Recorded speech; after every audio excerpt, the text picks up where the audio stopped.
Hi friends, இன்றைக்கி என்ன சமையல் வரிசையில் நம்ம சேனலில் என்ன பார்க்க போகிறோன்னா, இந்த கடாரங்காய். இது நார்த்தங்காய் கடாரங்காய் எது வேணாலும் நீங்கள் சொல்லிக்கலாம். ஒரு ஊருக்கு ஒரு இது கடாரங்காய். இது நார்த்தங்காய் 3 எடுத்திருக்கேன். இதை வச்சு ஒரு ஊறுகாய் ரெசிபி தான் பார்க்க போகிறோம். அதுக்கு தேவையான பொருட்கள் பார்த்திங்கன்னா, காஞ்ச மிளகாய் இந்த அளவுக்கு எடுத்துக்கோங்க, கருவேப்பிலை, இந்த பெருங்காயம் வந்து கட்டி பெருங்காயம் எடுத்திருக்கேன், தாளிக்க எண்ணெய் எடுத்திருக்கேன், கல்லுப்பு, அதுக்கப்புறம் கடுகு, இது வெந்தயம் வந்து வறுக்க போகிறோம், மிளகாய் இதெல்லாம் வறுக்க போகிறோம், பெருங்காயம் வறுத்து பொடி பண்ணிக்க போகிறோம். வெல்லம் போட்டு பண்ணிங்கன்னா எல்லாருமே நல்லா சாப்பிடுவாங்க. இவ்வளோ தான் இதுக்கு தேவையான பொருள். இப்போ நம்ம இதை எப்படி பண்ணுறதுன்னு பார்க்கலாம். முதல்ல இதை வந்து என்ன பண்ணணும், நல்லா கழுவிட்டு எடுத்துகிட்டு வந்திருக்கேன். இதை அப்படியே இட்லி பானையில் இந்த பாருங்க இந்த மாதிரி வச்சு கொஞ்சம் வேக வச்சு எடுத்துக்கணும். இது வெந்துட்டு இருக்கட்டும். வேக வச்சு இங்கே அந்த இப்படி தான் வைக்கணும், தட்டு மேலே தான் வைக்கணும், தண்ணியில் போட்டுறக்கூடாது. இது நல்லா வெந்து கலர் மாறினோன்னே நம்ம கட் பண்ணிக்கலாம். அதுக்காட்டி இந்த வறுத்து பிடிக்கிறத பண்ணிக்கலாம். இந்த கடாயில் எண்ணெய் ஊற்றி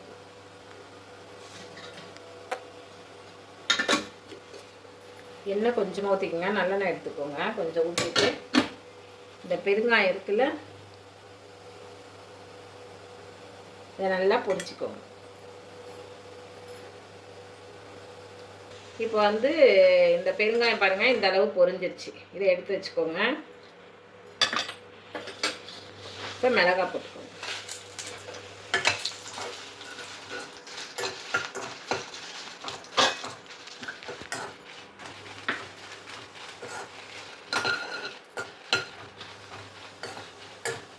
நல்லா மிளகாய் வறுபட்டோன்னே இது வந்து ஈஸியாக பண்ணுறது. ஊறுகாய் செய்ய தெரியாதவங்க தான் பிக்னஸ்லாம் டக்குன்னு ஒரு ஊறுகாய் வேணும்னா பண்ணிக்கலாம். வெந்தயம் நல்லா ஒரு ஸ்பூன் நான் போட்டிருக்கேன் வறுத்து. ஏன்னா வெந்தயம் தான் நமக்கு வந்து என்னென்னா ஊறுகாயை பாதுகாக்கிறது, கெட்டு போகாமல் வச்சுக்கிறது வெந்தயம்.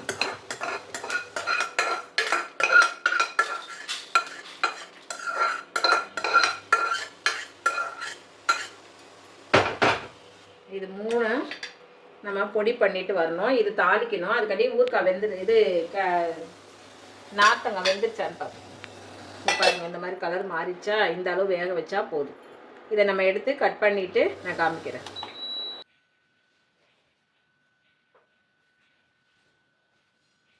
சூடாக இருக்கும்போது நம்ம இப்படி கட் பண்ண முடியாது, சுடும் ஆற வச்சு கட் பண்ணிக்கணும்.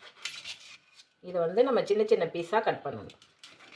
இது மாதிரி 3மே நம்ம பண்ணிக்கணும்.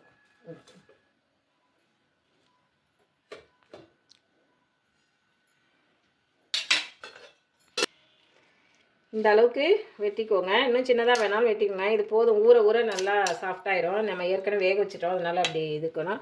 இதை நல்லா பொடி பண்ணிக்கோங்க. அதுக்கட்டி இதை தாளித்து விட்டுட்டு வந்துடலாம். அதுக்கட்டியே அப்புறம் இதை பொடி பண்ணிக்கலாம். தாளிக்க நல்லா எண்ணெய் தாராளமாக ஊற்றிக்கோங்க. எண்ணெய் வந்து ஃப்ரிட்ஜில் ஸ்டோர் பண்ணிங்கன்னா நிறைய ஊற்ற வேண்டியில்லை, வெளியில் வைக்கணும்னா நிறைய ஊற்றிக்கோங்க. இப்போ வந்து கடுகு போட்டுக்கோங்க.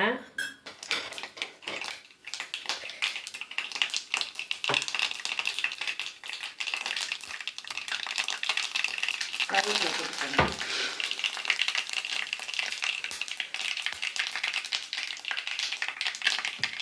இதில் நல்லா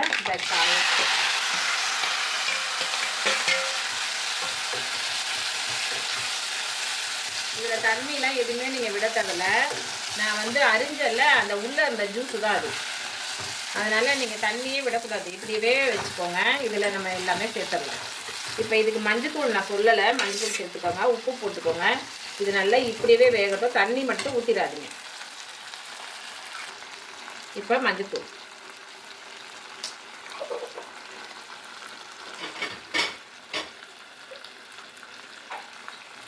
இப்போ இதுக்கு தேவையான உப்பு போட்டுக்கோங்க. உப்பு இன்னும் கொஞ்சம் கூடவே போட்டுக்கோங்க. தண்ணி மட்டும் விடாதீங்க. இந்த ஊறுகாயில் உள்ளே இருந்த ஜூஸு தான் நான் வந்து வேக வச்சிட்ருக்கேன். அதெல்லாம் கெட்டு போகிறதுக்கு தண்ணி சேர்த்துட்டிங்கன்னா கெட்டு போயிடும். தண்ணியே சேர்க்காம இந்த ஜூஸ்லேயே அது வெந்துடும். ஏன்னா நம்ம இட்லி பானையில் வச்சு எடுத்துட்டோமா, அந்த தோலும் நல்லா இன்னும் இருக்க இருக்க சாஃப்டாயிடும்.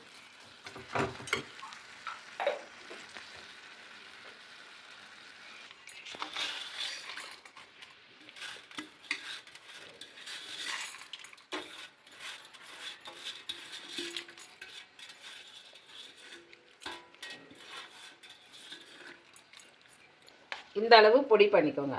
இதில் என்ன போட்டுக்கோன்னா காஞ்ச மிளகாய், பெருங்காயம், வெந்தயம் 3 தான் பொடி பண்ணிக்கோம். இது நைஸாக இருக்கணும்னு இல்லை, கொஞ்சம் குறைன்னே பண்ணுங்கள். பாருங்கள் இப்போயே சாஃப்ட் ஆகிடுச்சு பாருங்கள்.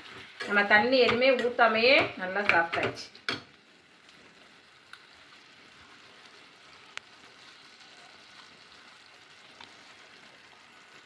நீங்கள் இந்த பொடி போட்டதோடையே எடுத்துக்கலாம். நான் கொஞ்சம் வெல்லம் போட போகிறேன். ஏன்னா பசங்க வந்து அந்த துவர்ப்பு இருக்குல்ல, அதனால் அதை சாப்பிட மாட்டாங்க.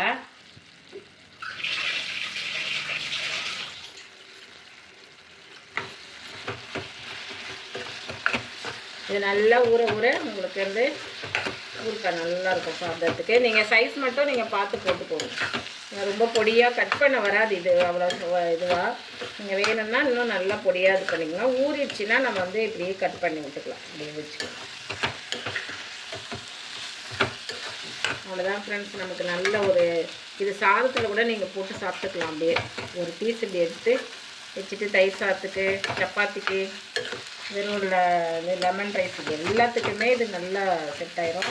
எண்ணெய் வந்து போதும் நம்ம ஊற்றுனது. இந்த எண்ணெயோட நிறுத்திக்கலாம். இப்போ இந்த அளவுக்கு வெல்லம் நான் போடுறேன். ஏன்னா இது நார்த்தங்கான்றதுனால நான் வந்து வெல்லம் போடுறேன். நீங்கள் அந்த காரத்தோடையே கூட வச்சுக்கலாம். இது நல்லா ஸ்டோர் பண்ணி வச்சுக்கிட்டிங்கன்னா வெளியிலேயே நல்லாயிருக்கும். ஊற நல்லா சாப்பிட்டுக்கிறதுக்கு நல்லாயிருக்கும். இந்த கொட்டையெல்லாம் எடுத்துடாதீங்க. வெந்தோடனே இந்த பாருங்கள் இது நல்லா இப்போவே சாஃப்ட் ஆகிடுச்சு பாருங்கள். அந்த மாதிரி எடுத்து வச்சுக்கோங்க.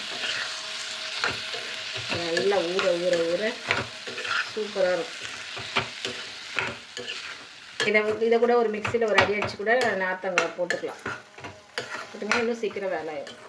அவ்வளோதான் ஃப்ரெண்ட்ஸ். நம்ம இது நல்லா ஒரு நார்த்தங்காய் வச்சு ஒரு ஊறுகாய் ரெசிபி பார்த்துட்டோம். Okay, thank you.